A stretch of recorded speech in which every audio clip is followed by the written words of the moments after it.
Since the trade of Zach LaVine, a question that I've gotten consistently from some Bulls fans are, whose team is this now? So we're going to talk about that. What is next in store for the Chicago Bulls team, and how are they going to really play? Who they're going to build their style of play around for the remaining 30 games in the season? We're going to talk about all that, plus dive into the mailbag and preview today's game. All that and more right after this.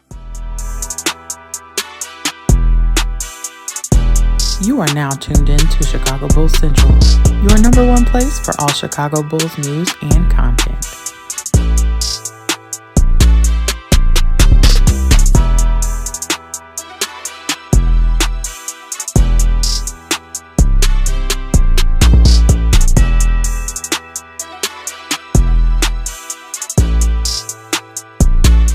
What's going on, Bulls fans? Welcome to another episode of Chicago Bulls Central, your number one spot for everything Chicago Bulls related. I'm the host, Hayes, but more importantly, you guys can follow the channel at Bulls Central Pod on every social media platform we happen to be on. With that said, let's go ahead and get into this content for today, y'all. And I want to start off talking about this. The Bulls have clearly now moved into a new phase, and they're kind of in an in-between phase that I like to call it, because we don't have a player that we're built around. We just don't. And one could say that we haven't had a player that we're necessarily built around a single player skill set for the last 2 years. They initially tried to build around Zach LaVine, but I think some changes to that with Coby White's ascension and things like that maybe have changed that. But overall, this team now sits in a place where they're looking for their best player. And the flat out answer with that is the player that this team is going to be built around may not even be on this roster yet. Maybe it's Matas Buzelis. Maybe it is Coby White. We don't know, right? But I don't think that the ultimate long-term goal of who this team is going to be built around when they're winning games and hopefully going in playoff series, I don't think that player is necessarily on this team quite yet. So that's the overall answer to it. But as a more kind of in-the-moment now answer of who this team is going to be built around, one could look at who's going to get the most shots. Now, common thought would think Coby White. You look at the Bulls' first game after Zach LaVine went down, Coby White got 16 shots. He led the team in shots. The next player closest to him was Josh Giddey at 14 and Nikola Vucevic at 13. You look at the second game, it was more spread out there. Josh Giddey actually got the most shots at 14, and then it was Coby White tied with 11 with Nikola Vucevic as well, and then we had a couple of players all with 10 shots. I think that's what this team is going to be. As this franchise is trying to figure out its next move and maybe hoping that somebody's going to step up, I think we're going to see, and I think it's best for the team to spread out offense. You look at the last game against the Minnesota Timberwolves, yes, it was a loss, but 10 shots to Buzelis, who was our starting four at that point in time. 11 shots to Nikola Vucevic, 11 shots to Coby White, 10 shots to Ayo Dosunmu, 14 shots to Josh Giddey, 10 shots to P. Will, 8 shots to Jalen Smith coming off the bench. No Lonzo Ball in that game, but I think Lonzo's getting in there. He's going to get his handful of shots as well, right? So I think that when you're looking at the way and the play style of this team going forward, it's going to be more spread it out, and whoever has the hot hand that night. I think if a player establishes themselves as in the hot hand, then we're going to go to that guy. Now, I also want to talk about like going into next season, right? Because, yeah, we could draft a player. Well, we are going to draft a player, and we'll see how that player goes, but it's very unlikely that everything's all of a sudden going to be built around that guy, right? Even if we do luck up and get the number one overall pick, in the first year, not everything is going to be built around Cooper Flag. Even if we were to get him, we're not. But even if we were, it's not going to be, right?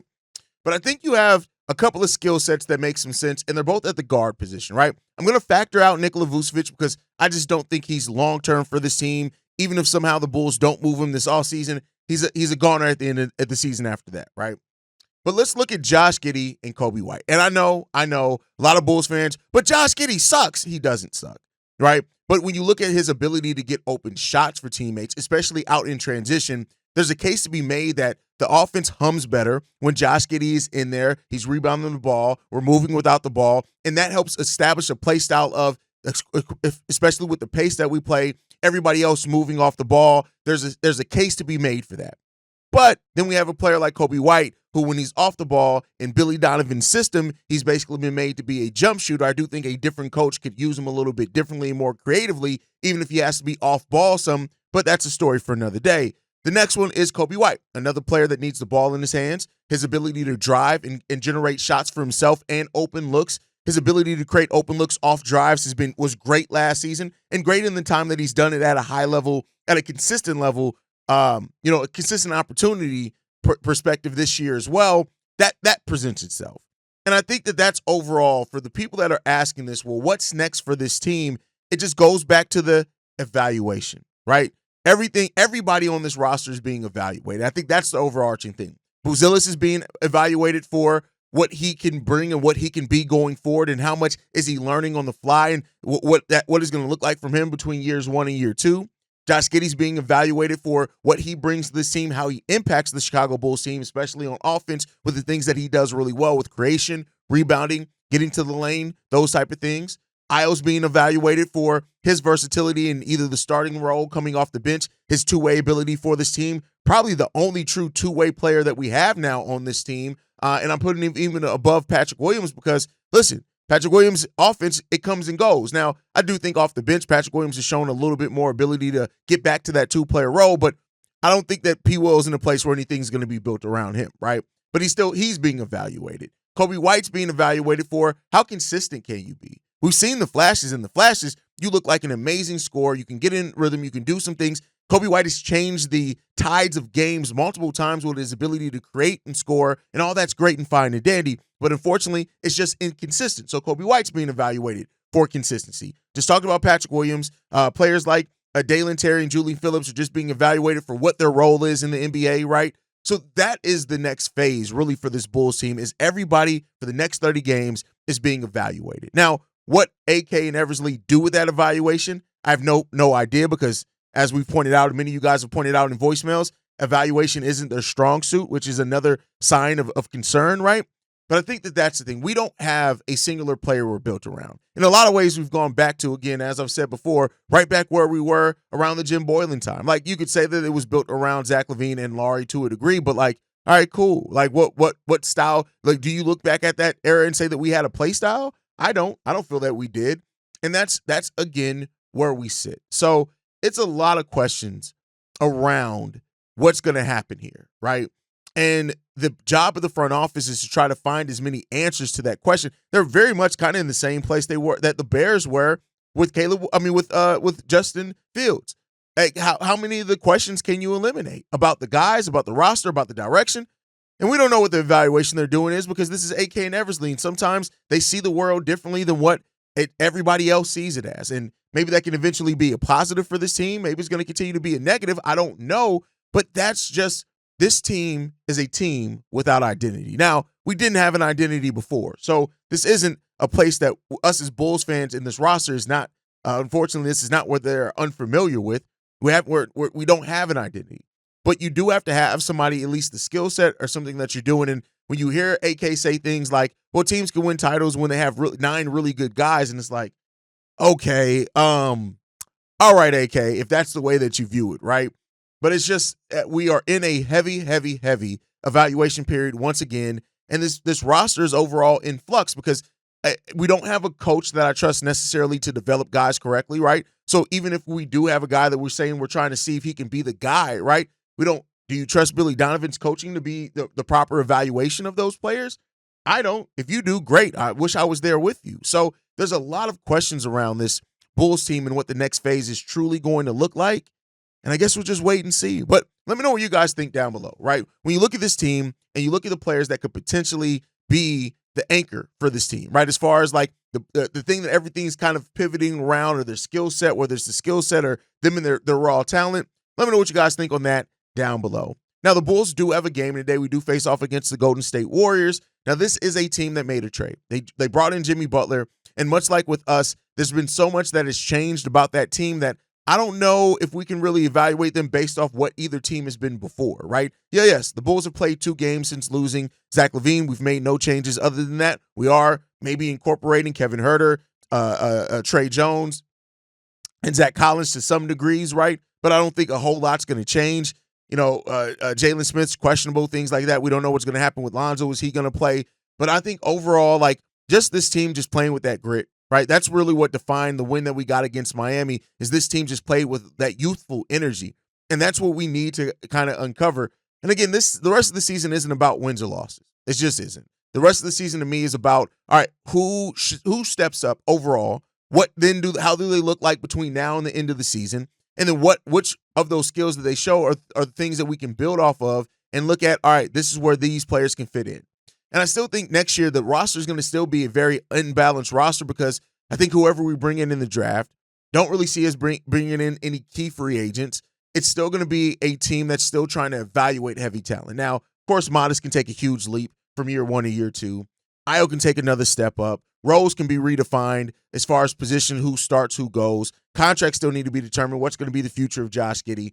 But I think overall, when you're looking at games right now for the rest of the season for the Bulls, it's just who brings it, youthful energy, playing on both sides, and going out there and having fun. We're in evaluation mode heavily right now, and we'll see where that evaluation leads us in the long run. But yeah, in this game, you guys know I don't do wins and loss predictions. I did do that at the start of this show, and I moved off that very quickly when I realized how bipolar the Bulls were.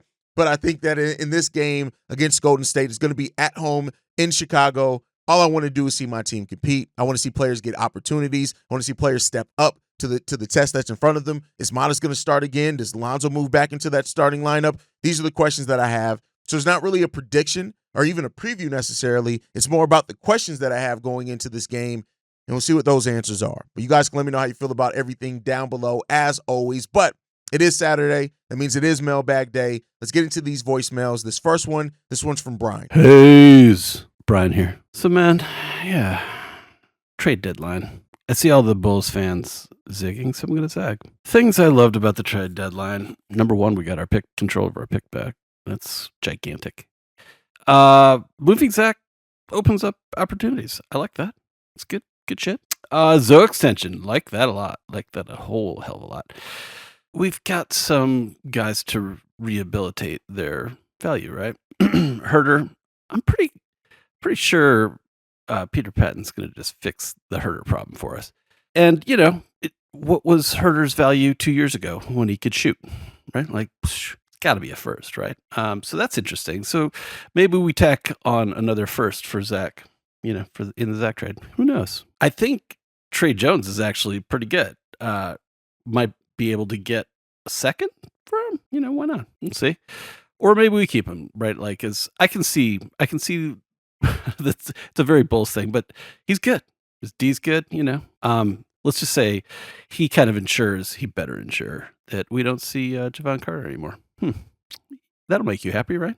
Zach Collins. We'll see. Is he fucked up? Is he? Did the injuries kind of cook him? We're gonna see. It's interesting because he should be okay if he's still good. If he can still ball. Anyway. Those are all questions. I'm very curious about that because that is going to be part of our gig is to up their value, right? But the problem is, how do we do that and develop the youngs, let's call them? That's going to be very interesting. I mean, it's not hard to see a path to Herter taking Dalen Terry's minutes, for instance, right? Like, give me your thoughts on that.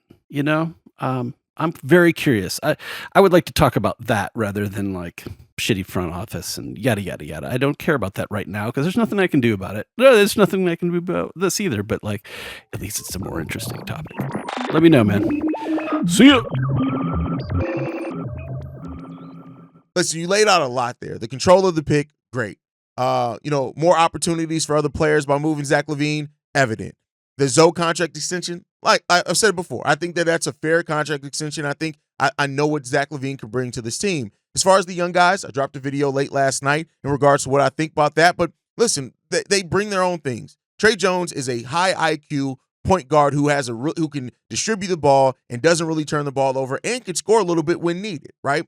Kevin Herter, a really good system player that can stretch the ball. We'll see, like you said, does Peter Patton, what they do with them. But I don't necessarily think that this is about increase the value for any of these guys. I know there's common thought, and there was some talk of the Bulls possibly flipping these guys for other things, but I don't think that the focus is going to be, let's rehab their value so they can move them. I do think there's a chance, especially next year, depending on what changes with the roster, that these guys can be used, but I think that the focus needs to be developing players. Now, this is a Billy Donovan coach team. We've seen them go to veterans before instead of development, so that's always a case there, but I don't necessarily think that it's really about the rehab and the value of these players. I don't think that. If they, as expiring contracts next year, I think the value is in them expiring, not necessarily in how much value the players themselves have. So we'll see what happens there overall. As far as the development of young players, I've said it before. You got to have a plan. You got to have a focus. You got to have what you want them to do when you're playing them out there. And let's hope that with now the shift of the team, that Billy Donovan prioritizes that a little bit more. All right, let's get into this next voicemail. This one's from Brando. What's good, Hayes? This your boy, Brando King, proud member of the Chicago Bulls fan club on Facebook. Look, I'm a very big Zach LaVine fan, and I was sad about the trade, but I'm kind of looking at it from another perspective. I mean, I'm a Bulls fan for life, so I have no control over it, and I accept that. So I'm just trying to look at the bright side of it, I guess. And what I see this is as a monetary move, because they weren't going to get a great player back for Zach, so they just took what they can get. So what they did was they secured our first-round pick for this year. I mean, which is, it's not ideal, but it's the very, very safe thing to do. I guess that's the only thing that they can get. Now, as far as Trey Jones, yeah, he's the only guy that his contract expires this year, and then Kevin Huerter and Zach Collins, their contracts expire the following year. And the only players that they have under contract past next year is Matas Buzelis, Julian Phillips, Jalen Smith, and Patrick Williams. So they're setting themselves up to have some massive cap room. And that's the only way I try to rationalize it and make sense about it. Other than that, I miss Zach, but, it is what it is. Thanks, man. Yeah, the Zach LaVine trade came down to two things, as you said. Getting control of the pick back and monetary things. Not having contracts that go further down the long-term cap flexibility. That's what they're looking at. And the flexibility as well with their draft picks now also. So those are things that are there. The cap flexibility is a big one, especially with potential extensions of Coby, Giddey, Ayo, all coming down the pipeline at some point in decisions needing to be made on those players. So I think that long-term cap flexibility is important. And then especially for a team that was fighting and clawing for the 10th spot in the play-in, like it didn't make sense to have a very high payroll when that's where you are. Now, we'll see how the Bulls use that. Could they use that to their advantage to be included in 3-team trades and things like that going forward? Maybe. I don't necessarily see it being used for free agent acquisitions because you just have never really been a free agent destination. And I don't know who wants to sign here now with the state of the team. But maybe in the long term, that ends up being a thing as well, especially if a player like Matas and whoever we draft end up really turning out to be something, then that flexibility can help there as well. But as always, you guys can let me know how you feel on that one. Next up, let's get into this next voicemail. This one's from Matt. Yo, Hayes, what's up, bro? It is Matt from Waukegan, man. Haven't called in probably since around like the Giddey Caruso trade, but still listen, daily, man. I just wanted to share some thoughts with you as we're heading into this rebuild. A lot of it kind of kicked off with Matt from CHGO was underneath a tweet. It was the one about Nick Friedel talking about how Acme is not suited for this rebuild and that they haven't done too well. And, as much as we do live in Nick Friedel's head rent-free, Matt said he might not be wrong on this one, and I kind of agree as much as Nick gets on my nerves sometimes. I put under, the tweet that I agree, and then, fake Bull Central. Just kidding. Shout out Jamal. But, got to ride for my boy Hayes. But other Bull Central, he kind of got on me real quick and was like, the whole Pat over Halliburton thing is overplayed, because underneath Matt's tweet, I kind of talked about, we have to remember our draft with Acme. We have to remember what we've done. And, Jamal said, Pat over Halliburton's overplayed and he's tired of hearing it. He's like, some of the guys that were taken after Pat were also weak. It was a weak draft class.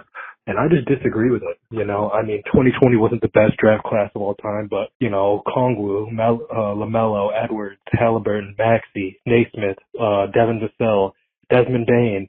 That's just some of like the first round picks off the top of my head that I tweeted at him. And he responded with, those guys you mentioned were mid to late rounders, and Okongwu's no good. Capella, that's Capella's fault. Naismith's no good. All the guards, Nemhard, obviously Hallie. Vassell, an elite defender, top tier defender, better role player than Pat. I think we, me and him are going back and forth. I don't agree with him at all.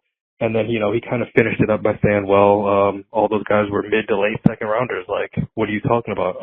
Where was Patrick Williams slated to be drafted in that draft? End of the first round, maybe even second round. We reached thinking that we were smarter than everyone else. We have to think about what these guys have done with the first round picks. Besides Buzelis and maybe a couple second round hits with Io and maybe Julian, which we haven't even seen yet. I mean, we haven't really gotten nothing. And Billy, he'll play any vet minimum contract over his rookies, no matter the situation. This rebuild, I just don't know if we have the front office or the coach to do it. But, let me know what you think, man. Thanks. I get what you're saying, right? I even get what Jamal's saying. Like, the Pat over Halliburton, at some point we just got to move on. Regardless of if you agree that the Bulls should have evaluated other players, at some point we just got to move on. Now, I get what Jamal's saying in the sense that, well, those players went in the mid-range. Yeah, but sometimes if you're scouting correctly, you may do an initial move that seems like a reach for a player, but then maybe that player ends up working out for you, right? Like, there's been several players that have been looked at as reaches. I'm not saying it's been a whole lot, but then they end up working out for the team. That's the point and the value of scouting, right? But I think either way, no matter how you look at the P-Will draft or not, the history of Acme's drafting leaves a lot to be desired. And I think that's a fair statement for anyone. It leaves a lot to be desired for who and what this front office is going to do, right? And I think that's the biggest concern here is that their evaluation, I've said this before, their evaluation of players, that's the thing that's really, really concerning. So we'll see what happens here. But I see Jamal's point, but I also definitely see your point as well. Like, the whole point of scouting, the whole point of going to the draft combine is trying to find that diamond in the rough. You did reach on P-Will. Now, I will say this. P-Will in mocks were slated to go in the mid-range, but he was starting to rise up in the draft combine. Other teams were starting to take note of his physicality and his defensive ability and even the upside. So, I don't know where it would have ended up if the Bulls didn't draft him. I still think probably would have gone in the top 10. But either way, the Bulls missed or the valuation of the draft selections leave a lot to be desired. And I think that's a fair statement, regardless of what side of the fence you sit on with the reframing of what they should have done in the P-Will draft. But all right, let's get into the next voicemail, man. This one's from Todd. Hey, what up, brother? It's Todd, man. It's been a minute. Been a little under the weather. I hope I can get through this. I'm actually still sick right now, but calling after that Heat game, bro, and I am feeling great, man. This is the end of an era and the beginning of a new one. I want to thank Zach publicly for all he provided us, but let's move on. Matas looks obviously fantastic. 10 for 10, 100%, looking great. Not jumping at the window, but looking great. Somebody we can obviously build with. I live in the future. So I'm already thinking about where we're going to be and what this is going to look like. I presume we're going to hold on to Giddey. I presume we're going to hold on to one of either Io or Coby. So what are we looking like next year? Obviously, I've been already claiming Common Maluash. So I really hope that we can stick in this 8th spot that we're in right now, because I think that's the big that we need. But I'm already looking at 2026, man, and I want to throw a name on your radar. The new finisher, Mika Miranen. 6'11", power forward with a sweet stroke, but got a motor for your ass. Pause. And I think could be the great. You combine him with Matas, with Common, with Giddey, with an Io, man, I think we would have something really special. So really, I want you to check him out. I would love to hear what you think. Mika Miranen for that 2026 draft. Somewhere he would fall somewhere around 8, 9, because I think we're going to be better than we are, than we're going to be expected to be. But obviously, like I said, I live in the future, so don't flame me too much. But I always stick and say how we're getting better over time and how we're building through the draft. That is kind of my angle of all of this. But I'm really excited, man. I think we got something we're working. We finally picked a direction, as you always talk about. But I'm really excited about where we can be if we don't make any stupid moves and AK kind of gets out of the way and just does what he should do and not try to do some Dalen Terry. Not that I hate Dalen Terry, but let's stop with the project. Let's get some eye test passing players. All right. So that's it, man. Mika Miranen, the new finisher for 2026. Common Maluash for 2025. Let's go. Kaman Malowik and Mika. Here's the thing. I get what you're getting at, and you're looking at position. I do think, though, that, and I've said this before, that the Bulls are maybe looking at more so the best player available. And not like they did with like Dalen, where they're looking at who has the highest potential based off rawness. I do think they're going to be looking at, all right, this is a player that we see, I hope so, that this is the player that we think can really have a superstar potential. You take that guy, regardless of position. Here's the thing, and this is everybody. This is not to knock Josh Giddey fans. It's not to knock Coby White fans. The Bulls aren't in a place where if they see somebody and they say, oh, he's a great point guard, we think he can be a franchise point guard, I'm sorry. You take that guy. If that's the case. Damn to Coby, damn to Josh Giddey, right? And I think that's just the place that the Bulls team needs to be in because we're so far off. If you think a player has true superstar talent, you take that guy regardless of position. Now, come on, Malowit could very well be there. Asa Newell's another guy for the Chicago Bulls there. Now, as far as Mika Murian, I believe is how you pronounce his name, the guy from Finland, he's 17. He's 18 years old. He turns 18 in March. He'll be 19 by the time he's drafted. This guy has really good physicality, as you pointed out. But then you got to think, what's the long-term position for Matas? Is it power forward? Because if you draft a center and come on, and the long-term position for Matas is power forward, then Mika may not be the guy there because I don't think he's a guy that can play small forward. Now, I do think that there's a chance that Miritich, well, I want to say Miritich, that Matas ends up maybe can play small forward for a few years. So maybe you do something different there. We'll see. The versatile forwards, the switchable forwards thing is what the NBA is going to, where it used to be switchable guards, and we'll see what the future holds there. But good voicemail there, Todd. Let's get into the last voicemail for today. This one's from CP. Yo, what's going on, Hayes? So look, my thing, this CP. So I see the question that you put in the that you put on the communities tab with how do we feel about Billy staying as the head coach as far as rebuilding goes. And it got me to thinking. I am a manager at where I work at, right? I've had managers, I've had plenty of supervisors, everything like that. Billy Donovan is that manager that micromanages every single person that he can, every single newbie, but he doesn't take accountability for what he does wrong. I've had a manager like that. I left that place just because of how wrong everything was, and I always just kind of felt like my opinion didn't matter as far as anything in the business went. So whenever anything went wrong, it was like, hey, I told y'all about this weeks ago. I told y'all about this months ago. But the fact that your manager micromanages the smallest things irritates the hell out of me and everybody around.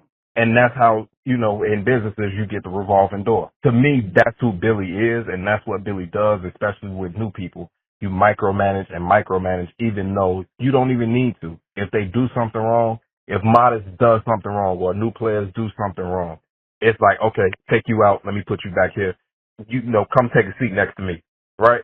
But then when the older players are doing something, it's like, yeah, you go play it out. Like, I want to see what you got. Go play it out. And it's like, no, you probably should be doing the opposite. If Coby isn't, to me, at least to me, if you trust Coby to come out of it, but sometimes he's going to have a bad game. To me, it's like, okay, I want the young guys to develop now. And we see Matas just played 30 minutes. It could just be because Zach is gone. He put up a lot of shots. That could be true. But next time we have a game, is he still going to get those same minutes? Is he still going to get the same opportunities? And nothing in Billy Donovan's resume has told me that would be the case. So I have zero faith in Billy. I have zero faith in AK, and I have zero faith in the front office. So no, I don't. That's just what it is. All right, peace. Listen, I don't even know if I can say that Billy Donovan micromanages, because if you're a micromanager, you would think that you would at least have a plan when players are in the game. Now, I do think he's given a short leash to rookies, and I understood that back when the Bulls were like, playoffs were the focus. Playoffs aren't I don't care what AK said, and the playoffs aren't the focus of this team. If they luck into it and get it, that's great, but I don't think playoffs are the focus. So the short leash given to players where you're clearly in a period where you need to be developing those guys, that's a concern. And I think that Billy Donovan is going to have to come out of that and realize you're going to have to allow these players a chance to sink or swim if you really, truly want them to develop. And hopefully that we get there. Hopefully that Billy Donovan realizes that and gets to that at some point, because if he doesn't, the future of this team is very, very in a sad place. So let's hope that it happens. But you guys can let me know how you feel on all that down below. I do think that we need to play the young guys more, right? And he has to have a plan, not just put them out there for minutes, but have a plan. Run some sets for them. Tell them you want them to work on their three, or take advantage of what they do well and say, okay, we're just going to run this for you, right? Run some stuff for the young guys. Run some stuff for the rookies. That's what I hope that we can see from Billy Donovan eventually. But that's my time for today, guys. I'll see you guys later on today for the games, so the pregame, halftime, and postgame shows. But otherwise, make sure you're following us at Bull Central Pod. You can send us any feedback, questions, comments, concerns. BullCentralPod@gmail.com. Lastly, if you want to leave a text message and our voicemail for the mailbag, the number to do so, 773-270-2799. We are the number one spot for everything Chicago Bulls related, but that's thanks to you lovely and beautiful people. And like I like to end every episode on, go Bulls. Love you guys. See red if you can, y'all. Peace. This has been a presentation of the Break Media.